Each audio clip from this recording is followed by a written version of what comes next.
Hello, my name is Candace Ashley, and this presentation on purposeful hourly nurse rounding is for the requirements for evidence-based practice for nursing leaders. In 2014, I received my BSN, and since then have worked primarily in medical surgical units, telemetry units, and a little bit in neurology as well. Um, Hourly rounding really became an interest of mine the first time that I experienced a patient fall on our unit.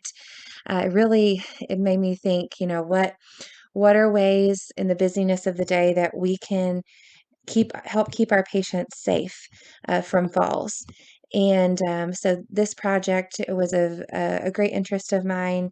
Um, so throughout this PowerPoint, I'll be going over the reasoning behind purposeful hourly rounding, the literature and the evidence-based practice surrounding that, and then also covering ways to make a process change concerning purposefully hourly rounding in acute care settings.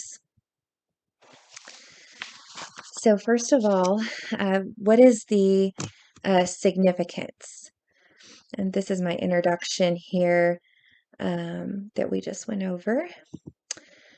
So really the significance of the practice problem, uh, patient safety and fall prevention.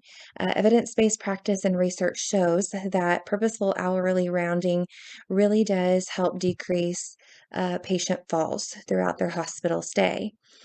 Proactive care is very important.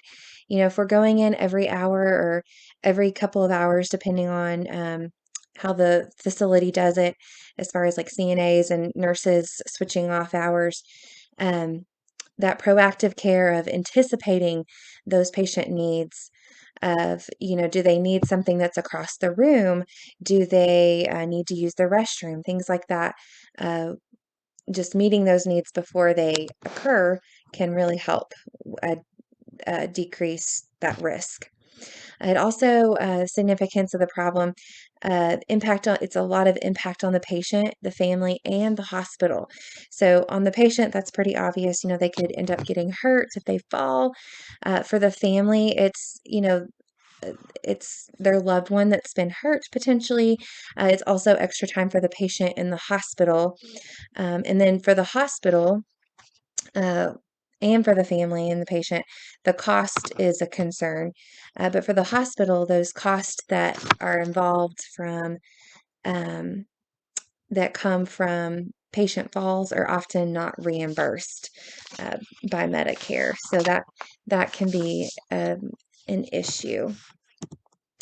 My PICO question is, in adult patients in acute care facilities, how does hourly rounding compared to standard rounding affect patient safety within 1 month? So looking at the search strategy and results that I used three main databases. Google Scholar was great. CINAHL Complete and PubMed were two other uh, search engines that I used. Key phrases that I looked up were nurse hourly rounds, intentional rounds, patient safety. I used quotations around some of those phrases to really make sure that those phrases were in the research, such as hourly rounds and patient safety. In total, I had 301 articles found, and then, of course, I included inclusion and exclusion criteria that I applied to that. So articles that were included were between the years 2015 and 2021. I only used quantitative research for this project and research that was conducted within the U.S. And also meta-analysis studies. I also only used studies that were conducted in acute care settings, similar to the setup of what I'm describing. So my synthesis of literature support for proposed change. Really, it comes down to the fact that purposeful hourly rounding equals decreased patient falls. That's what the literature is showing us, what research is showing us. Also found that when nurse leadership is involved, that nurse compliance is increased. This could be for numerous reasons, but really, you feel like like you're backed up, like someone's got your back, right? And you know the expectation of what is expected of you. So those were some of the things that uh, went with the proposed change. So the setting for the plan change is, of course, acute care hospital units that are the inpatient hospital units. So the change process can be broken down into several different phases. I used Kurt Lewin's change model of nursing. So there's three phases. The unfreezing stage, where there's a uh, education side of things, where the nurses are being instructed on the importance of nurse rounding, and that changes. That mindset is beginning to change from the old way that we did things to, hey, this might be a good idea of how we're going to do this now.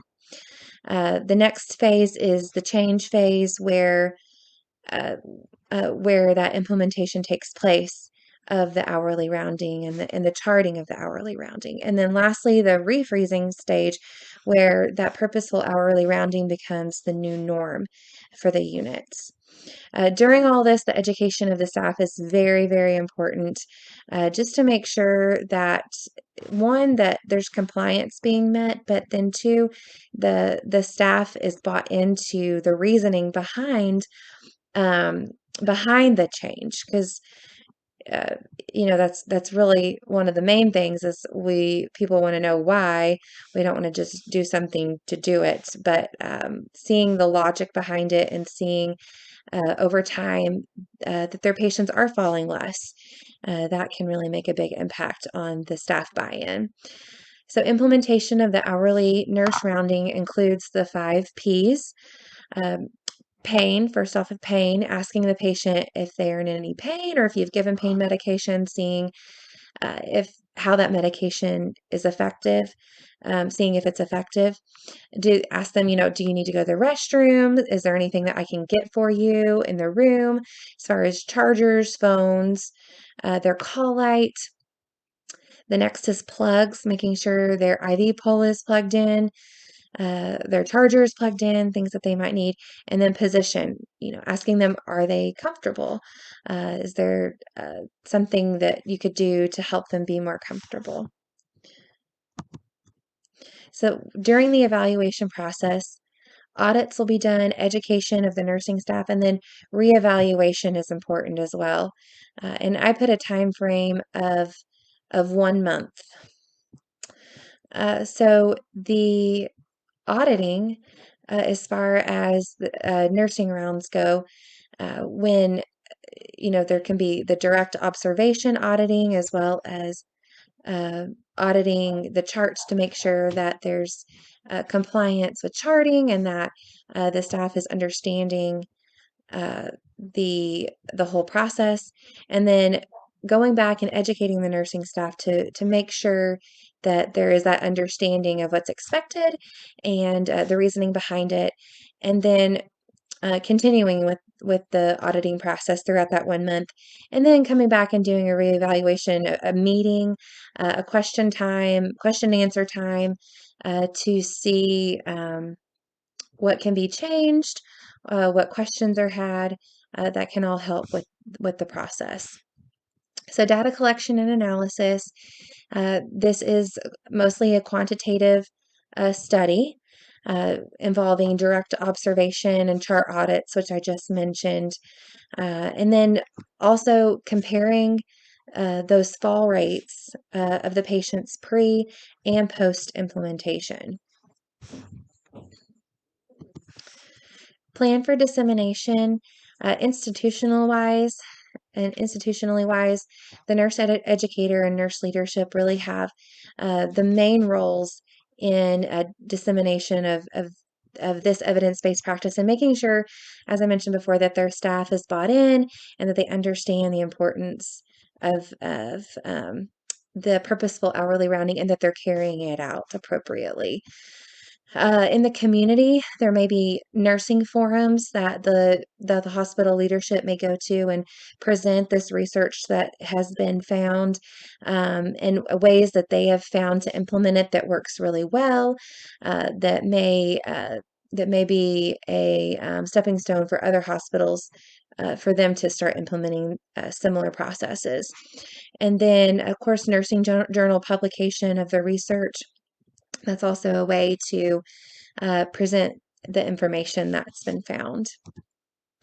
So then in conclusion, recommendations, of course, is to continue to educate the nursing staff that uh, purposeful hourly rounding does, in fact, research has shown that it decreases patient fall rates, and then periodic audits throughout the year. Um, there are times when nursing staff may not be as bought in as they were in the beginning, and that direct observation time may come in handy just as a reminder of what needs to be done, what the expectations are, and then posting statistics in the break room, of where the fall rate was and as to where it is now. That's an encouragement to the nursing staff to see that they are taking strides and keeping their patients safe by implementing this evidence-based practice of hourly rounding. So if that's the end of my presentation on purposeful nurse rounding, hourly nurse rounding. If you have any questions, feel free to comment below, and I'll do my best to answer them. Thanks.